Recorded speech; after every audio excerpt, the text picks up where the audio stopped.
মা ছেলেটাকে যেই ডেকেছে, নাগ আর নাগিনী জঙ্গলে চলে গেল। মা ছেলেটাকে বুকে জড়িয়ে ঘরে নিয়ে, খোকা মা। আমার গুরুদেব বলতেন, জানিস কৃষ্ণ, মানুষ তুলসী গাছে জল দেয় না, বেগুন গাছে জল দেয়। কেন? তুলসী গাছে তার বেগুন হবে নি, বেগুন গাছে জল দিলে বেগুন হবে, পুড়ে খাবে, ভেজে খাবে, তরকারিতে দিয়ে খাবে। তুলসী গাছে কি বেগুন হবে রে? মনে রাখবেন, তুলসী গাছে জল দিলে যা হবে ওটা চোখে দেখা না গেলেও ফলটা খুব ভালো হবে।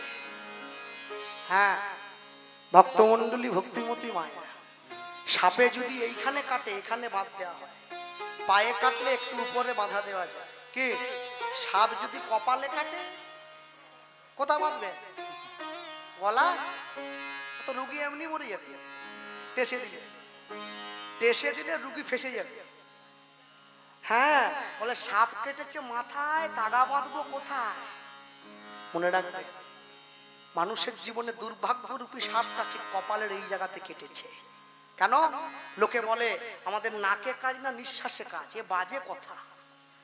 নাকে যদি কাজ নয়, নিঃশ্বাসে যদি কাজ, নাকটা এইখানে না দিয়ে তো এইখানে দিলে হতো। কি নিঃশ্বাস চললেই তো হতো, এইখানে কি জন্য এখানে দিলে হতো না? এই কপালের নিচে কেন বলুন? কপালটা পুড়ে গেলে যাতে আগে নাকে গন্ধ লাগে, তাই কপালের নিচেই নাক।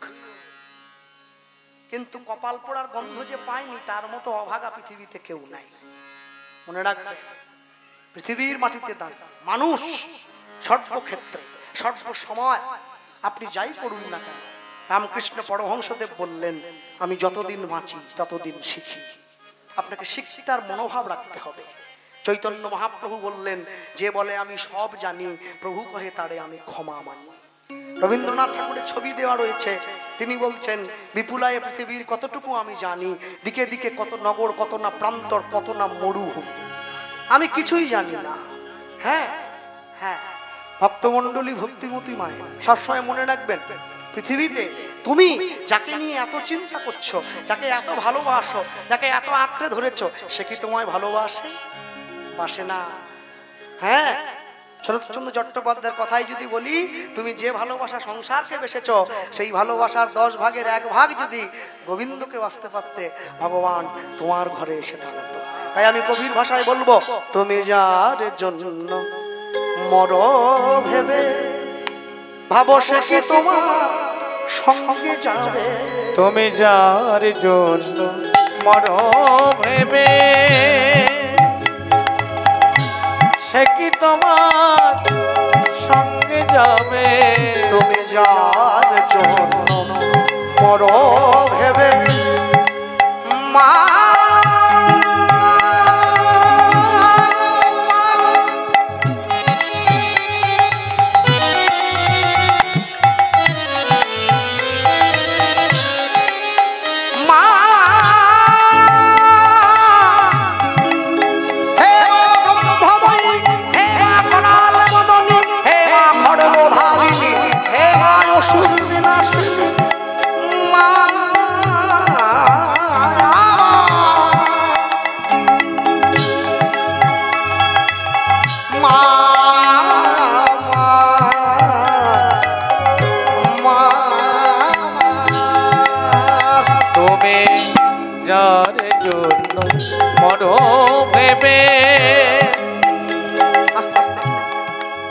লোকে বলে গ্রামের কন্যা ভিক পায় না, গ্রামের যোগী ওকে লোক সাধু বলে মানে না। মনে রাখবে, আমার বাড়ি যেখানে, আমার চারদিকের মানুষ যারা, তারা কিন্তু আমায় খুব ভালোবাসে। রাস্তা দিয়ে গেলে যে জীবনে কোনোদিন হরে কৃষ্ণ বলে না, আমার মুখোমুখি পড়লে হরে কৃষ্ণ, আমার মন রাখতেই বলুক, তাই মন থেকেই বলুক। বলেছে তো এক মাস্টারমশাই আমাকে প্রশ্ন করেছিল, আচ্ছা কৃষ্ণ তুমি তো পুরো পশ্চিম বাংলা ঘুরে বেড়াও, হ্যাঁ গান করো, আসরে আসরে গ্রামে গ্রামে ঘুরে যাও, তাহলে হ্যাঁ বলতে পারো আমায় এই জগতে ছেলেদের লজ্জা বেশি না মেয়েদের লজ্জা বেশি? স্যার আপনি মাস্টারমশাই কি কথা বলছেন, মেয়েদের লজ্জা বেশি, লজ্জা নারীর ভূষণ। আপনি ঠিক বলছেন না, মানে তুমি ভুল বলছো ভাই, মেয়েদের লজ্জা বেশি নয়, ছেলেদের লজ্জা বেশি। কেন বলে, আচ্ছা বলো তো ভাই, তুমি যদি রাস্তা দিয়ে চলে যাও, তুমি যদি হঠাৎ করে দেখো তোমার জামার এই পিঠের ঠিক মাঝখানটা একটা কাঁটা লেগে ছিঁড়ে গেছে, তুমি কি জোর করে টেনে ছেড়ে দিয়ে রাস্তা দিয়ে যাবে? হ্যালো না, কি করবে? ঢাকা দিয়ে নেবো, সেলাই করে নেবো। কিন্তু মাস্টারমশাই আমায় বলছে নারী জাতি ঢাকা দিয়ে পিঠ চলে না। তুমি যার জন্য মরো ভেবে সে কি তোমার সঙ্গে যাবে? সেই প্রেয়সী দেবে ছড়া ঘরে অমঙ্গল হবে।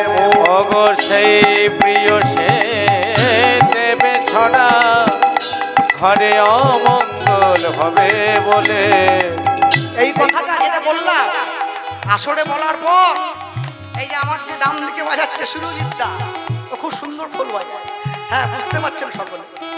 ও আমাকে আসর থেকে নেমে আস্তে আস্তে কানে কানে বলে, শোনো তুমি এই ছেঁড়া পড়ার কথা বলছো তো, কি এখনো বৌমা হয়নি, তোমার বউ হলে দেখবো কিরম পড়ে। সেই প্রেয়সী দেবে ছড়া ঘরে অমঙ্গল হবে। ওগো সেই প্রিয় সে দেবে ছড়া ঘরে অমঙ্গল হবে বলে। কেউ কারো নয় মিছে ভুবনে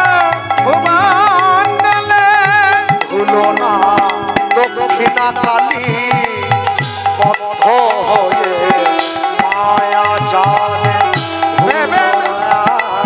দক্ষিণা কালী বদ্ধ হয়ে মায়া জালে। কেউ কারো নয় মিছে ভুবনে ভেবে রাখ মানে কেউ কারো নয় মিছে ভুবনে ভেবে রাখ মানে কেউ কারো নয়।